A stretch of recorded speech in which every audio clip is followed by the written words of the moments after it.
Hello guys, welcome to my YouTube channel. কেমন আছো তোমরা? এখন আমরা কথা বলবো হচ্ছে মনোজ বাজপেয়ীর আপকামিং সিনেমা ভাইয়াজি, যেটাকে ডিরেক্ট করেছে অপূর্ব সিং কার্কি, যে এর আগে সির্ফ এক বান্দা কাফি এই সিনেমাটিকে ডিরেক্ট করেছিল।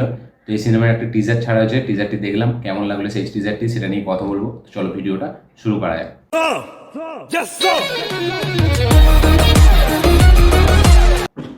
তো এই টিজারটি আমার অ্যাভারেজ লেগেছে, ঠিক আছে, খুব এক্সট্রাঅর্ডিনারি কিছু লাগেনি একদম। এর থেকে আমি বলবো যে গ্লিমসটা এসেছিল প্রথমে ভাইয়াজির যে অ্যানাউন্সমেন্ট ভিডিওটা, ঠিক আছে, সেটাতে মানে স্টেজ যেভাবে করেছিল, মানে পুরো এটাকে ভিডিওটাকে, সেটা কিন্তু দুর্দান্ত ছিল। এবং এই টিজারে সেরকম কিছু মুভমেন্টস নেই যেটাকে আমরা মানে ফিল করবো যে হেভি একটা মুভমেন্টস বা হেভি কিছু ডায়লগ, সেরকম কিন্তু কিছু নেই। একদম সিম্পল একটা ট্রেলার রাখা হয়েছে, টিজার রাখা হয়েছে, ঠিক আছে। টিজারের গল্পটা দেখে আমরা বুঝতে পারছি সিনেমাটিতে যে একটা নেতা আছে, তার সাথে তার ভাইয়ের সাথে মনোজ বাজপেয়ীর ভাইয়ের কিছু পাঙ্গা আছে, ঠিক আছে, যার জন্য মনোজ বাজপেয়ীর ভাইকে মেরে দেওয়া হয়েছে। এবং তাকে ফোন করে ডাকছে যে তোমার ভাইকে মেরে দেওয়া হয়েছে, তুমি এসে দেখে যাও। এবং সে যখন সেইখানে যাচ্ছে তার আগে অলরেডি তাকে পোড়ানো হয়ে গেছে তার ভাইটাকে। এবং তার সাথে তারপরে নেতাটা তাকে গরম মারছে, ঠিক আছে, এবং তারপরে উল্টে মনোজ বাজপেয়ী তাকে গরম মারছে এবং তাকে বলছে তোমার ভাইকে আমাকে দিয়ে দাও, ঠিক আছে, তাহলে তোমার কাছে আমি ক্ষমা চেয়ে নেবো এবং ওকে মেরে তারপরে তোমার ক্ষমা চাইবো। তো তারপরে নেতাটা রেগে যাচ্ছে এবং তারপরে দুজনের মধ্যে টাসেলটা শুরু হবে।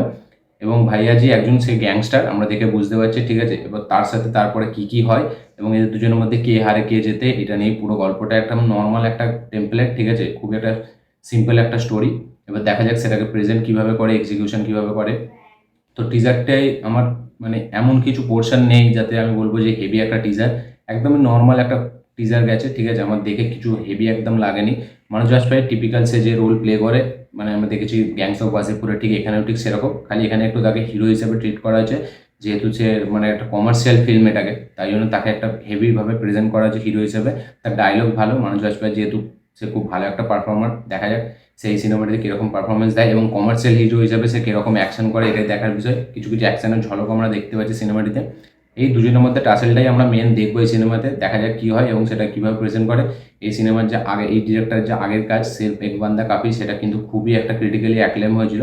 দেখা যাক এই সিনেমাটি কেমন হয়, এই সিনেমাটি থিয়েটারে আসছে, এটাই দেখার বিষয় যে সিনেমাটি কেমন হয়। তো টিজারে আমার যেটা সব থেকে ভালো লাগে সেটা হচ্ছে বিজিএম।